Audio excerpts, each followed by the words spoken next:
What's up, everyone? Today is June 5th, 2017, and let's talk about my big three losing trades. I ended up swinging some overnight since Friday. Friday was a very slow market until pretty much the end of the day. I think the last 2 hours is when it started picking up. So big lesson learned here, and again, very undisciplined trade on my behalf. I think it's my biggest losing day now, but it could have been worse. So I'm not as pissed off about it. But let's talk about ARY. ARY, I ended up shorting. I think it was here since Thursday. I covered most of it here at the end of the day on Thursday night, but I left some open. Problem is, when I left some open, I was expecting this to go back up to $8, then I was going to be able to short it. That didn't happen. I actually ended up adding way more here once it broke this trend. Problem number two is that at that time, I stepped away from my computer. I had to go work. I had a meeting, and I basically pretty much ignored it. I just tried to track it from my phone, and my stop loss was around 810. It crossed over to 810. I was driving. I didn't bother to close it. Very undisciplined. And look what happened this morning. Big gap up. And I woke up, I think it was around 4 a.m. my time. And I was already expecting this to gap up in the morning because it's LOXO has some news. And why does this matter? Well, because LOXO and ARY have an agreement. And so basically, Loxo just came out with some big news, and given that they have an agreement with ARY, ARY was going to get some royalty payments. So it ended up gapping up in the morning.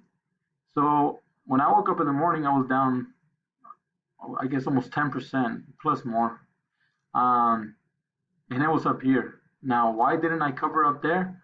Well, because what I saw that the 2 hour red arrow on this one is pretty much on point. Red arrow drops, red arrow drops, red arrow drops, and that's what I was doing this morning. So I was looking at the RSI, so I kind of just, tying up my balls, and I said, all right, let's hold on through it. So as it was dropping, I was covering my positions. I covered some there. I think I covered some more here. I covered some more here, and then right before my plane took off, because that's the other problem, is that I had a plane to catch. I covered there. So then when I got off the plane, I noticed that this thing just tanked, as expected based on the 2 hour. But I wasn't planning on holding it any longer. It was already way past my stop loss. Had I been day trading, maybe I would have just kept it, maybe added more. But I don't want to get into the habit of averaging up. So I ended up taking a big loss there with the ARY, but it could have been worse. I could have covered almost at the top. I guess I almost did, but I managed to get some of that money back.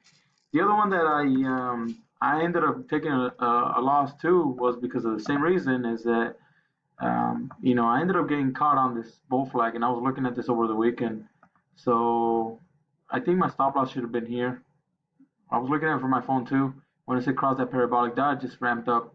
And it just happened so fast, from when I was busy at work to the time I was driving around this time. I ended up taking a small position on my small account, my PDT account. So I'm looking this for a swing. It has a gap to fill. The news is pretty good. They have some news coming out in June, mid-June. So hopefully I can sell before then. So that's the other one I took a loss in. Square. Also, this one was pretty much a scratch trade. I ended up taking a short position here, and then in the morning, once it was gapping down, I ended up covering for the most part most of my shares here, and I think I covered a little bit more here. Once I was in my connecting flight, but it was a scratch trade. But ARY, ALNY are the ones the two biggest losers for the day. Huge losses, huge positions, and I'm very disappointed. It just very undisciplined trades, and let's see what happens. But I guess I'm not sure if I cover this one on Thursday in my PDT account, I ended up taking this for DWT, which is the inverse of oil. I ended up taking this here. I sold there because Thinkorswim wouldn't let me execute any orders before 6 a.m. So I ended up taking almost a $300 win there. I was up to almost $400 on that. But given that I couldn't sell before, I had to wait all this. And then I ended up taking another position too. I think oil is gonna end up taking a another dive, and I use C/CL, which is the oil futures, as my reference. So I think this still has a little bit more room to go to drop. So I will see what happens there. Other than that, big lesson learned. I'm traveling this week, work, so I will not be trading anymore this week. Talk to you guys later.